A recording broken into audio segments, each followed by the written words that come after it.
Hello everyone, welcome to अड्डा 24/7 school. मैं राजेंद्र सांखला। इस सेशन में हम किशन चंद्र जी के जीवन परिचय के साथ साथ इनके द्वारा यहाँ अध्याय संख्या 8 में जो जामुन का पेड़ एक हास्य व्यंग कथा है जो कहानी के रूप में दिया हुआ है, उसके सारांश के बारे में भी पढ़ेंगे। तो ध्यान से समझें, क्योंकि मेरा उद्देश्य यही होता है कि जितने समय मैं पढ़ रहा हूँ उसी समय आप लोगों को वो याद हो जाना चाहिए। तो इस सेशन में हम क्या देखने वाले हैं? इस सेशन में हम किशन चंद्र जी के जीवन परिचय के साथ साथ जो जामुन का पेड़ इनका एक हास्य व्यंग कथा है उसके सारांश के रूप में हम इसे पढ़ेंगे। इसके बाद हम जामुन का पेड़ जो एक हास्य व्यंग कथा है, क्या है? एक हास्य व्यंग कथा है, हास्य व्यंग कथा है, उसको हम मूल रूप से पढ़ेंगे नेक्स्ट वीडियो में। उसके बाद हम लोग पढ़ेंगे जामुन का पेड़ से संबंधित जितने भी अभ्यास प्रश्न हैं उनके बारे में हम चर्चा करेंगे। तो उम्मीद करता हूं आप लोगों को जब मैं पढ़ा दूं तो प्रत्येक प्रश्नों का आप लोगों का आंसर आना चाहिए, क्योंकि मैं ऐसे ही पढ़ाता हूं, क्योंकि मैं एक शब्द को 2 बार 3 बार रिपीट करता हूं जिससे आप लोगों को याद हो जाए और उनके अभ्यास प्रश्नों में हमें कोई दिक्कत ना आए। और यह सब हमें कहाँ पढ़ने को मिलेगा, कहाँ देखने को मिलेगा? तो हमारी पाठ्य पुस्तक है जिसका नाम है आरोह भाग 1। क्या नाम है अभी? आरोह भाग 1। और कक्षा की बात करूं, क्लास की बात करें तो 11th कक्षा है। पुस्तक का नाम आरोह भाग 1 है। अध्याय संख्या, चैप्टर संख्या की बात करूं तो 8 है। और लेखक का नाम क्या है बच्चों? किशन चंद्र। तो किशन चंद्र जी के द्वारा हमारे पाठ्य पुस्तक में जिस पाठ का नाम, उस पाठ का नाम है जामुन का पेड़, जो कैसी है? एक हास्य व्यंग कथा है। अब हास्य जानते हो ना, हंसना। हंस हंस करके आप लोगों के पेट में दर्द हो जाएगा, क्योंकि ऐसा ही है। क्योंकि इसमें बताया गया है कि एक जामुन का पेड़ वो टूट जाता है और उसके नीचे एक आदमी दबा हुआ है। अब जो हमारा सरकारी कार्यालय है, किस प्रकार से कौन देखता है, फिर वो किसके पास जाएगा, किसके पास जाएगा, अंत समय में वो उसे उठाते तक नहीं है। कोई कहता है कि पेड़ को काटना गलत है, मतलब इंसान की कीमत वहाँ नहीं है, क्योंकि एक हास्य व्यंग कथा है जिसमें हम लोग अतिशयोक्तिपूर्ण, अविस्मरणीय चीज़ों के बारे में हम लोग अच्छे से ध्यान से पढ़ेंगे। अब जीवन परिचय हम लोग देखने वाले हैं किसका? किशन चंद्र जी का। किनका देखने वाले हैं अभी? किशन चंद्र जी का।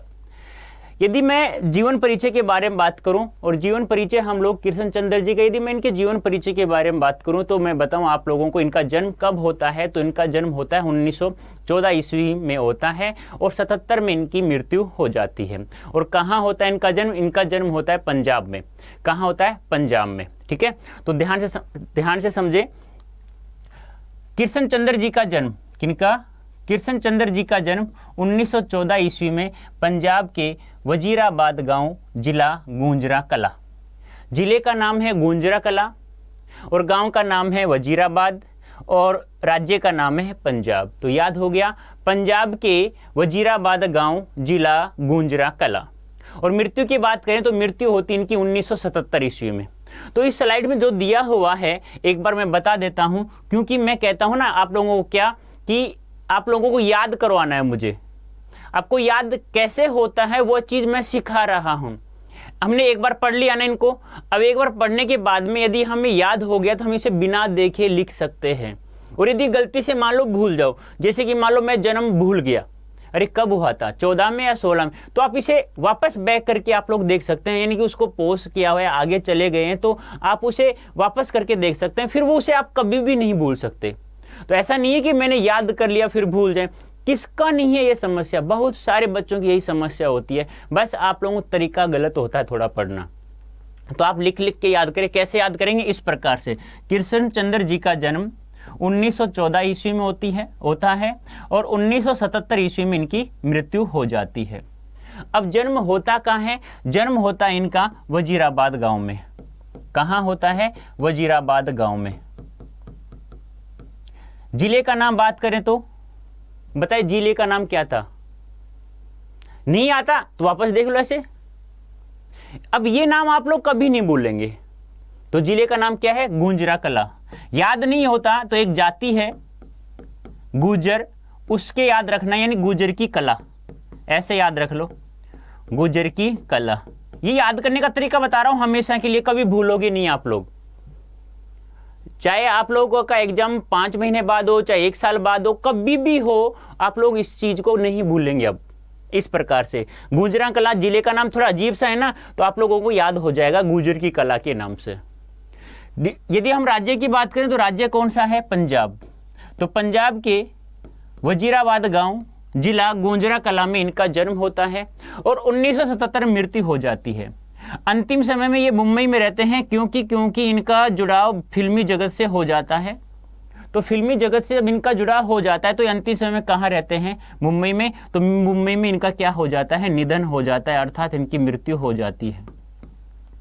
बोलो याद हो गया क्या? ऐसे याद करना है, ठीक है। आगे हम बात करें कि इनकी प्राथमिक शिक्षा कहाँ हुई, तो इनकी प्राथमिक शिक्षा होती है पुंछ में। और पुंछ कहाँ पड़ता है? जम्मू एंड कश्मीर में। कहाँ पड़ता है? जम्मू एवं कश्मीर में, ठीक है। उस शिक्षा के लिए 1930 में लाहौर गए और वहां जाने के बाद फॉरमैन क्रिश्चियन कॉलेज में इन्होंने क्या ले लिया? प्रवेश ले लिया। तो प्रारंभिक शिक्षा कहाँ होती है इनकी? पुंछ, जम्मू एंड कश्मीर में या जम्मू एवं कश्मीर में। और यदि उच्च शिक्षा की बात करें तो उच्च शिक्षा के लिए लाहौर चले जाते हैं 1930 में और वहाँ क्रिश्चियन कॉलेज में ये क्या ले लेते हैं? इनका एडमिशन ले लेते हैं। कहने का तात्पर्य क्या है? प्रवेश ले लेते हैं। 1934 ईस्वी में पंजाब विश्वविद्यालय में उन्होंने अंग्रेजी से एमए किया। क्या किया? अंग्रेजी से एमए। तो ध्यान रखना, कब? 1934 ईस्वी में पंजाब विश्वविद्यालय से अंग्रेजी में क्या किया? मास्टर डिग्री प्राप्त की इन्होंने। बाद में उनका जुड़ाव फिल्म जगत से हो गया और अंतिम समय में वो कहाँ रहे? मुंबई में। तो हम जब अंतिम समय मुंबई में रहे तो हम कह सकते हैं कि इनका निधन कहाँ हुआ? मुंबई में हो गया। याद रखना। तो याद हो गया। तो प्राथमिक शिक्षा कहाँ होती है? पुंछ में। पुंछ कहाँ पड़ता है? जम्मू एवं कश्मीर में। उच्च शिक्षा के लिए 1930 में लाहौर चले जाते हैं, वहां क्रिश्चियन कॉलेज में दाखिला, फॉरमैन क्रिश्चियन कॉलेज में दाखिला ले लेते हैं और 1934 में मास्टर डिग्री प्राप्त करते हैं। किस विषय में? अंग्रेजी विषय में। और किस विश्वविद्यालय से? पंजाब विश्वविद्यालय से। और बाद में उनका जुड़ाव कहाँ हो गया? फिल्म जगत से हो गया। तो वो जीवन के अंतिम क्षणों में कहाँ रहे? अंतिम समय में कहाँ रहे? वो मुंबई में रहे और वहीं उनका क्या हो गया? निधन हो गया। प्रमुख रचनाओं की बात करें तो पहले देखिए कहानी संग्रह। एक बात और ध्यान रखना, कृष्ण चंद्र जी का ये सर्वाधिक जिससे लोकप्रिय होते हैं, जिस कृति कारण की, जिस रचना के कारण, वो होता है कहानी। कहानी संग्रह से इनको सर्वाधिक लोकप्रिय प्राप्त होते हैं। वैसे इन्होंने उपन्यास, नाटक सब कुछ लिखा है, लेकिन सर्वाधिक प्रसिद्धि इनको प्राप्त होती है कहानियों से, ठीक है। तो कहानी संग्रह कौन कौन से इनके? कहानी संग्रह एक गिरजा एक खंदक, एक गिरजा एक खंदक और यूकेलिप्टस की डाली। कौन कौन सी? एक गिरजा एक खंदक और यूकेलिप्टस की डाली। उपन्यास की बात करें तो सम्मान कौन सा है? साहित्य अकादमी पुरस्कार के साथ साथ अब इन्होंने बहुत सारे उपन्यास लिखे। उपन्यास की बात करें तो उपन्यास में है शिकस्त। क्या है? शिकस्त। जरगांव की रानी। क्या नाम है? जरगांव की रानी। सड़क वापस जाती है। क्या नाम है? सड़क वापस जाती है। आसमान रोशन है। आसमान रोशन है। एक गधे की आत्मकथा। देखो, एक गधे की आत्मकथा। अन्नदाता। क्या नाम है? अन्नदाता। हम वहशी हैं। क्या है? हम वहशी हैं। तो याद हो गया, शिकस्त, जरगांव की रानी, सड़क वापस जाती है, आसमान रोशन है, एक गधे की आत्मकथा, अन्नदाता, हम वहशी हैं। याद हो गया। इससे पहले हमने दो इनके कहानी संग्रह की बात करें, कौन कौन से हैं? एक यूकेलिप्टस की डाली और दूसरे का नाम बताइए जल्दी से। एक गिरजा एक खंदक। याद हो गया, एक गिरजा एक खंदक, यूकेलिप्टस की डाली। अब यदि मैं उपन्यास की बात करूं तो कौन कौन से हैं? एक तो शिकस्त है, एक जरगांव की रानी है, फिर है सड़क वापस जाती है, आसमान रोशन है, एक गधे की आत्मकथा, अन्नदाता, हम वहशी हैं। याद करना है आप लोगों को, ध्यान रखने यदि पूछा जाए कि कृष्ण चंद्र जी के रचनाओं के बारे में लिखे तो हमें याद करना होगा उपन्यास भी और कहानी संग्रह भी। उसके बाद है जब खेत जागे, 52 पत्ते, एक वायलिन, समंदर के किनारे, कागज की नाव, मेरी यादों के किनारे, मेरी यादों के किनारे। याद हो गया। जब खेत जागते हैं यानी जब खेत जागे, 52 पत्ते। 52 पत्ते कहाँ होते हैं? कार्ड्स में होते हैं। आप लोग कार्ड्स खेलते हो तो। एक वायलिन, समंदर के किनारे, कागज की नाव, मेरी यादों के किनारे, मेरी यादों के किनारे। ये सब बच्चों आप लोगों को याद करना होगा। जब पूछा जाएगा कि कृष्ण चंद्र जी के जीवन परिचय के बारे में प्रकाश डालिए और 60 शब्दों में लिखवा लिया, तो हमें ये सब लिखना होगा। तो याद करना है आप लोगों को, ठीक है। आगे हम बात करें प्रेमचंद के बाद। प्रेमचंद कौन थे? मुंशी प्रेमचंद। कौन थे? मुंशी प्रेमचंद। और मुंशी प्रेमचंद जो क्या कहा जाता है? उपन्यास सम्राटकार। उपन्यास सम्राटकार यानी कि बड़ा कथाकार, सबसे बड़ा, यानी कि कहा जाता है कि जब मुंशी प्रेमचंद जी लिखना प्रारंभ किया था नवाब राय के नाम से, तो ये ऐसी ऐसी कहानियाँ लेकर आए जो एक गांव के चौपाल से परिचित होती थी, और इन्हें फिर बाद में युग प्रवर्तक भी कहा गया है। उपन्यासों के युग प्रवर्तक के रूप में इन्होंने बांट दिया, कहानी को युग प्रवर्तक रूप में इन्होंने इनके नाम से, क्योंकि बहुत बड़े एक सम्राट, उपन्यास सम्राटकार कहे जाने वाले, क्योंकि जैसे गोदान हो गया, कर्मभूमि हो गया, रंगभूमि हो गया, इनके बहुत सारे यानी कि 12 उपन्यास ऐसे हैं जो सर्वाधिक लोकप्रिय हुए हैं, और इन्होंने 301 लगभग कहानियाँ लिखी थी, इसलिए इनका नाम आता है लगभग प्रत्येक कवियों के साथ में।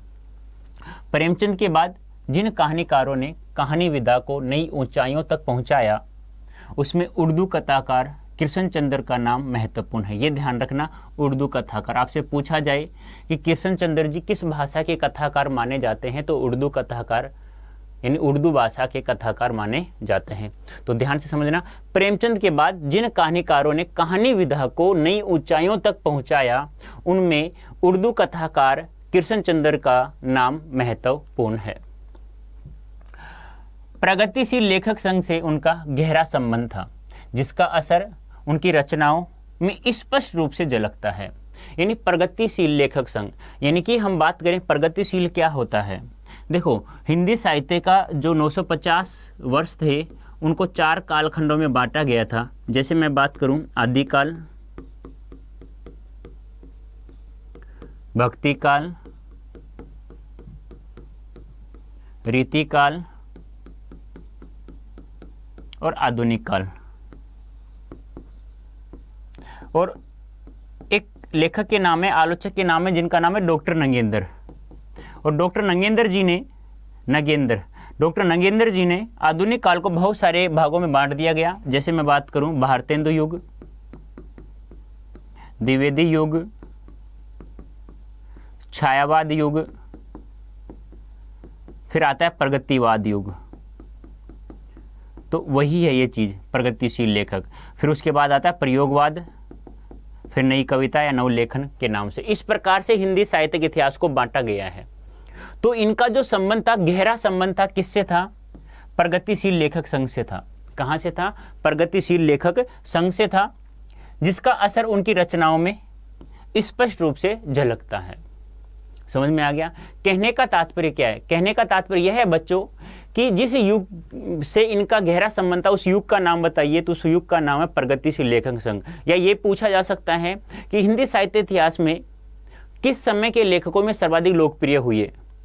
तो किस समय, ऐसा तो इतना नहीं पूछ सकता, वैसे बता देता हूँ। 1857 से लेकर के 1900 तक, और 1900 से लेकर 1918 तक, और 1918 से लेकर 1936 तक, और 36 से लेकर के 38 तक किसका समय रहा था? प्रगतिशील लेखक संघ का संबंध रहा था। यह बात आपको ध्यान में रखना है। तो ये प्रेमचंद के बाद कहानियों की विधाओं को आगे तक, ऊंचाइयों तक पहुंचाने में उर्दू कथाकार कृष्ण चंद्र का नाम महत्वपूर्ण माना जाता है। और इनका संबंध किससे था? प्रगतिशील लेखक संघ से उनका गहरा संबंध था, जिनका असर उनकी रचनाओं में हमें देखने को प्राप्त होता है। कृष्ण चंद्र ऐसे गिने चुने लेखकों में आते हैं जिन्होंने बाद में चलकर लेखन को ही रोजी रोटी का सहारा बनाया। लेखन को ही रोजी रोटी का सहारा, यानी कि ये उन लेखकों की गिनती में आते हैं जो अपने पेट की आग को, पेट की भूख को, जिसे जठरागिनी कहा जाता है, पेट की आग होती है ना, पेट की भयंकर आग, तुलसीदास जी ने कहा था पेट की दारुण आग, भयंकर आग को कौन बुझा सकता है? भगवान राम रूपी मेघ ही बुझा सकते हैं। तो ये अपनी पेट की आग को, यानी पेट की भूख को शांत करने के लिए, जिसे क्या कहा जाता है? जठरागिनी। आपको याद रखना ये कैसे, आपसे पूछा जा सकता है कि पेट की भूख को या बेपेट की आग को क्या कहा जाता है? जठराग्नि। ऐसे ही आपसे समुद्र की आग पूछ ले कि समुद्र की आग को क्या कहा जाता है? भंगवानल या बड़वानल कहा जाता है, भंगवानल। और ऐसे ही आपसे पूछे कि जंगल की आग को क्या कहा जाता है, तो क्या कहा जाता है बच्चों? दावाग्नि कहा जाता है। क्या कहा जाता है? दावाग्नि। तो जठराग्नि के लिए इन्होंने, यानी रोजी रोटी के लिए इन्होंने अपने लेखन को सहारा बना लिया। अरे क्या करेगा फिर इंसान, मान लो जब कहीं से पैसे का जुगाड़ ही नहीं होगा तो क्या करेगा भाई, ये काम करना। और इसमें गलत क्या है? मेहनत का है तो पैसा है इनके पास। तो इन लेखकों में गिनती में आते हैं जो जिन्होंने अपने रोजी रोटी के लिए लेखन को क्या बना लिया? सहारा बना लिया। यूं तो कृष्ण चंद्र ने उपन्यास, नाटक, रिपोर्टाज, लेख भी बहुत से लिखे, लेकिन उनकी पहचान कहानीकार के रूप में अधिक हुई है। ध्यान रखना, ये आपको ध्यान रखना है। आपसे पूछा जाएगा ऐसा लेखक कौन सा है जो उपन्यास, नाटक, कहानी, रिपोर्टाज, संस्मरण आदि बहुत से लिखे हैं, लेकिन कहानीकार की में उनकी विशेष रूप से प्रसिद्धि प्राप्त हुई। उनका लेखक का नाम बताइए। तो उनका नाम क्या है? कृष्ण चंद्र। इनकी कुछ कहानियां हैं जैसे महालक्ष्मी का पुल, आईने के सामने आदि उनकी मशहूर कहानियां हैं। अभी हमने 2 इनके कहानी संग्रह पढ़े थे, याद हो तो? कौन कौन सा? एक गिरजा ए खंदक, याद है क्या? खंदक।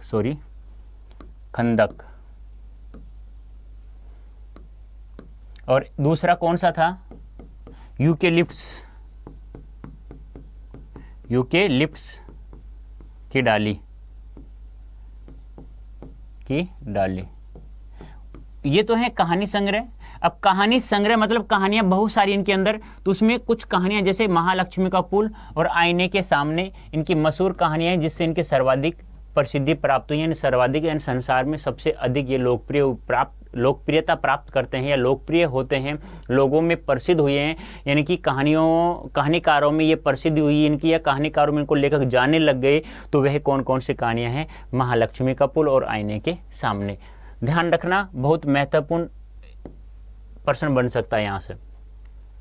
उनकी लोकप्रियता इस कारण भी है कि वे काव्यात्मक रोमानियत और शैली की विविधता के कारण अलग मुकाम बनाते हैं। शैली की विविधता के कारण अलग मुकाम बनाते हैं। यानी कि एक लोकप्रियता और भी है कि काव्यात्मकता, रोमानियत, कहने का तात्पर्य क्या है? काव्य शास्त्र है ना, काव्य शास्त्र, छंद, अलंकार, गुण, शब्द शक्ति, उनका भी प्रयोग ये अपनी रचनाओं में करते हैं। और उनकी विविधता के कारण इन्होंने अलग से मुकाम बना लेते हैं ये अपना।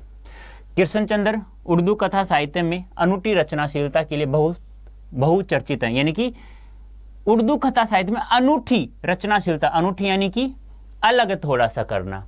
यानी कि सब कहते हैं ना कि कहानी लिखने का एक सबसे अच्छा तरीका क्या है कि बहुत सारी कहानियां पढ़ो, अच्छी कहानियां पढ़ी जाए। लेकिन इन्होंने भी कुछ अलग पहल की है, अलग अनूठी अपने लेखन में कुछ परिवर्तन किया है। तो जिससे क्या हो गया, बहुचर्चित रहे, यानी कि चर्चा में रहते थे। वे प्रगतिशील और यथार्थवादी नजरिए से लिखे जाने वाले साहित्य के पक्षधर थे। कहने का तात्पर्य क्या है? प्रगतिशील लेखक संघ से तो उनका गहरा संबंध था। दूसरा, यथार्थवादी नजरिया। यथार्थवादी क्या होता है? जैसा वो अपनी आंखों से देखते थे वैसा ही वो लिखते थे। बहुत कम ऐसा होता था कि वो अपनी कल्पनाओं का प्रयोग करते हैं उसमें। तो कैसे कवि माने जाते हैं? प्रगतिशील लेखक से गहरा संबंध था ही, और साथ में यथार्थवादी नजरिए से लिखे जाने वाले साहित्य के पक्षधर भी थे। यानी इन्होंने कहा कि आप जितना भी लिखो, कैसा भी लिखो, चाहे कहानी लिखो, चाहे गद्य विधा में लिखो, चाहे पद विधा में लिखो, वैसे पद में तो कल्पना का प्रयोग करना ही चाहिए लगभग, यदि अच्छी कविता बनानी है तो। यदि आप गद्य में लिखते हो तो यथार्थवादी नजरिए, यानी कि अपनी आंखों को झूठ का सहारा मत लो, कल्पना का सहारा मत लो, आपने जैसा देखा है वैसा आप लोग लिखें इसे। तो कैसे पक्षधर थे? यथार्थवादी नजरिए से पक्षधर थे। अब देखो पाठ का सारांश।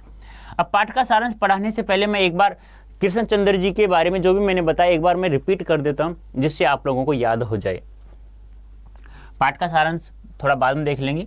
तो इनका जन्म कब होता है? अभी 1914 ईस्वी में। कब होता है? 1914 ईस्वी में। और कहाँ होता है? वजीराबाद। कहाँ होता है? वजीराबाद गांव में। और वजीराबाद गांव किस राज्य में पड़ता है? बताइए जल्दी से। वजीराबाद गांव कहाँ पड़ता है? पंजाब में। और पंजाब के किस जिले में पड़ता है? याद है क्या? मैंने ट्रिक से बताई थी, गुर्जर की कला, याद है क्या? गुंजरा कला, गुंजरा कला। ठीक है, ये हमें ध्यान में रखना है, याद हो जाएगा। 1914 वजीराबाद गांव, जिला गुंजरा कला और राज्य पंजाब। फिर बात करें 1977 ईस्वी में उनकी मृत्यु कहाँ होती है? मुंबई में होती है। क्यों हम ऐसा कैसे कह सकते हैं? क्योंकि उनका जुड़ाव था वो किससे हो गया था? फिल्मी जगत से हो गया था। और ऐसा हमारी पाठ्य पुस्तक में लिखा भी है या ऐसा हमने पढ़ा भी है अभी, क्या उनका फिल्मी अंतिम समय में फिल्मी जगत से क्या हो गया था? जुड़ाव हो गया था ना उनका, वे जुड़ गए थे फिल्मी जगत से। और अंतिम समय में कहाँ रहने लग गए थे? मुंबई में। और मुंबई में शायद उनका निधन हो गया होगा, हम ऐसे कह सकते हैं, क्योंकि ऐसा लिखा हुआ है। अभी मैंने पढ़ाया कि वे अंतिम समय में कहाँ रहे? मुंबई में रहे। तो मृत्यु भी हम मान सकते हैं, ऐसा पूछा जाए तो ध्यान रखना, सही होगा, 100% गलत नहीं होगा। फिर आगे बात करें इनकी प्रारंभिक शिक्षा, इनकी प्रारंभिक शिक्षा कहाँ होती है? पुंछ में होती है। और पुंछ कहाँ पड़ता है? जम्मू एवं कश्मीर में, जम्मू एवं कश्मीर में। ठीक है, फिर बात करें उच्च शिक्षा के लिए 1930 में कहाँ आ गए? बताओ रे, लाहौर में आ गए। और वहाँ कौन सी कॉलेज में इन्होंने दाखिला लिया? याद है क्या? Foreman Christian college, Foreman Christian college में दाखिला प्राप्त कर लिया। और 1934 यानी कि 4 साल बाद इन्होंने अंग्रेजी से क्या प्राप्त की? मास्टर डिग्री प्राप्त की। और किस विश्वविद्यालय से? पंजाब विश्वविद्यालय से। याद हो गया? याद हो गया इतना? उसके बाद हम आगे बात करें, इनकी कुछ रचनाएं आई थी, कहानी संग्रह आए थे, यूकेलिप्टस की डाली, एक गिरिजा एक खंदक, और कुछ हमने उपन्यास पढ़े, जैसे हम बात करें शिकस्त हो गया, हम वहसी हैं, एक गधे की आत्मकथा है। ऐसे हम लोगों को एक एक रचना इनकी याद करनी पड़ेगी। सर्वाधिक लोकप्रियता ये इनको कहानीकार के रूप में प्राप्त हुई। कुछ कहानियां, महालक्ष्मी का पुल, आईने के सामने, इस प्रकार से कहानियां थी, उनको हमें याद करना होगा। दूसरी हम बात करें, इनका संबंध जिस युग से था उस युग का नाम है प्रगतिशील लेखक संघ, जिनका समय की बात करें तो 1936 से लेकर 1938 के मध्य माना जाता है। ठीक है, अब देख रहे हैं हम लोग पाठ का सारांश। अब पाठ कौन सा है? जामुन का पेड़। और जामुन का पेड़ कैसा, एक कहानी तो है, लेकिन कहानी किस प्रकार से है? हास्य व्यंग कथा के रूप में है। हास्य व्यंग कथा किसे कहते हैं? जिसमें कहे ना हंसते हंसते पेट में दर्द हो जाता है, कहते हैं ना अरे वाह क्या बात है, इतनी अच्छी पेट, आप पेट को ऐसे पकड़ लेते हो और हंसते हो, हाँ हंसते हंसते रहते हो, इस प्रकार से करते रहते हो ना, मतलब पेट में हंसी आ जाना, हास्य व्यंग कथा उसे कहा जाता है, यानी व्यंग के रूप में हास्य करना। तो कौन सा अध्याय हमारे यहाँ पर? पाठ का नाम क्या है? जामुन का पेड़। कृष्ण की एक प्रसिद्ध हास्य व्यंग कथा है, ये ध्यान रखना है, हास्य व्यंग कथा। और हास्य व्यंग कथा क्या होगा? जिसमें अतिशयोक्तिपूर्ण यानी बढ़ चढ़कर बात कह देना, व्यंग के रूप में हंसी आ जाना। हास्य व्यंग के लिए चीजों को अनुपात से ज्यादा फैला फुलाकर दिखलाने की परिपाटी पुरानी है। यह कहानी भी उसका अनुपालन करती है। कहने का तात्पर्य क्या है? किसी भी चीज को जितना उसका कार्य है, जितना उसकी उपयोगिता है, उससे बढ़कर के उसके अनुपात से कुछ ज्यादा ही फैला फुलाकर कह देना किसी बात को, तो उसी पुरानी परिपाटी को इस कहानी में भी देखा जाता है। और ये कहानी कैसी है? हास्य व्यंग कथा। जब हम इसे पढ़ेंगे तो हमारे पेट में दर्द भी होगा, ध्यान रखना। हंसते हंसते, वैसे दर्द नहीं होगा, हंसते हंसते। तो किसका अनुपालन करती है कहानी? किसी भी चीज को अनुपात से ज्यादा फैला फुलाकर दिखाने की परिपाटी पुरानी है, और यह कहानी भी उनका अनुपालन करती है। इसलिए यहां घटनाएं अतिशयोक्तिपूर्ण और अविस्मरणीय जान पड़े तो कोई हैरत की बात नहीं है, कोई हैरत नहीं है। कहने का तात्पर्य क्या है? यहां जितनी भी घटनाएं हैं उन्हें अतिशयोक्तिपूर्ण, बड़ा चढ़ा करे, अविश्वसनीय जान पड़े तो कोई हैरत नहीं है, ये ध्यान रखना, हैरत नहीं है, ये ध्यान आपको रखना है। विश्वसनीयता ऐसी रचनाओं के मूल्यांकन कारण कोई जरूरी नहीं हो सकती है, ध्यान रखना। तो विश्वसनीयता ऐसी रचनाओं के मूल्यांकन की कसौटी नहीं हो सकती, यानी विश्वसनीयता जरूरी नहीं है उसमें हमें प्राप्त हो मूल्यांकन के अंत में, ऐसा कोई जरूरी नहीं है। प्रस्तुत पाठ में हंसते हंसते ही हमारे भीतर इस बात की समझ पैदा होती है कि इस बात की समझ पैदा होती है कि कार्यालयी तौर तरीकों में पाए जाने वाला विस्तार कितना निरर्थक और पदानुक्रमी या पदानुक्रम कितना हास्यास्पद है, पदानुक्रम कितना हास्यास्पद है, ये आपको ध्यान रखना है। क्या क्या याद रखना है हमें? प्रस्तुत पाठ में हंसते हंसते हमारे भीतर इस बात की समझ पैदा होती है कि कार्यालयी तौर तरीकों में पाया जाने वाला विस्तार कितना निरर्थक और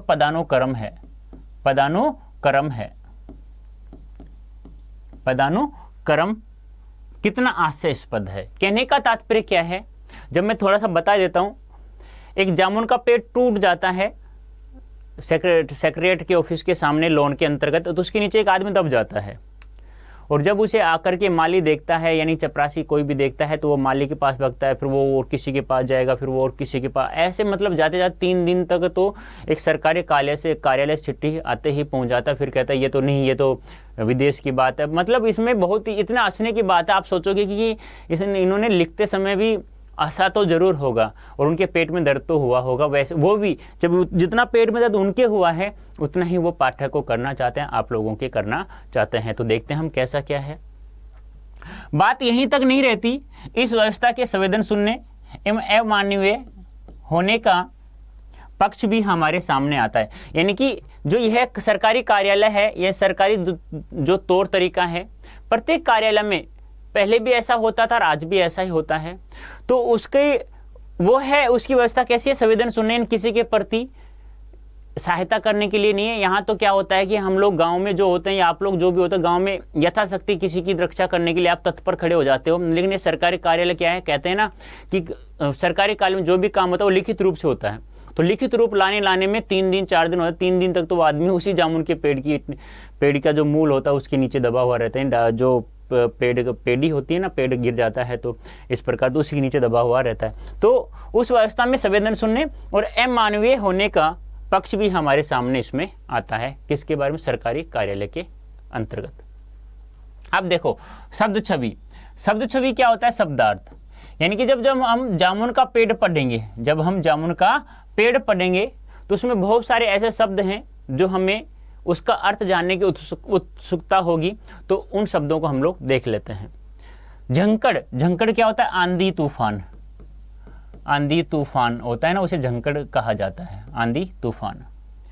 रुआंसा होता है रोनी सूरत, यार रोनी सूरत, रोनी जैसे शक्ल में। अरे क्या बात है, क्या हुआ, क्या घटना हुई? नहीं, कुछ नहीं, तुम्हारे चेहरा ही बता रहा है। रोने जैसे क्यों हो रहे हो भी, क्या बात है बताओ? ऐसा होता है ना, मम्मी पापा तो पूछते होंगे कि स्कूल में क्या हुआ, तुम्हारा रोनी जैसी शक्ल होती है, फिर तुम रोते रोते बताते हो ना, इस प्रकार से करते हो, फिर बताते रहते हो। मैंने बहुत से बच्चों को देखा है, तब उनसे प्रेम से पूछते हैं ना कि तुम्हारा रोनी जैसी शक्ल हो, बेटा बता मुझे क्या बात है, फिर वो रोते रोते उन्हें बता देता है। ताज्जुब होता है आश्चर्य की बात होना। हॉर्टिकल्चर, ये तो आपको पता होना चाहिए, बहुत महत्वपूर्ण है, जिसे उद्यान कृषि या बागानी कृषि कहा जाता है। बागानी कृषि या उद्यान कृषि। एग्रीकल्चर जानते हो कृषि को। तगाफुल होता है विलंब, देर या उपेक्षा। तो इसमें तो एक तो ये ध्यान रखना है और एक ये ध्यान रखना, बस, और तो ऐसा कुछ नहीं है। झंकड़ आंधी तूफान हो गया। रुआंसा रोने जैसी शक्ल होगी, लिख लो, नहीं रोने जैसी शक्ल या रोने जैसी शक्ल लिख देता हूं।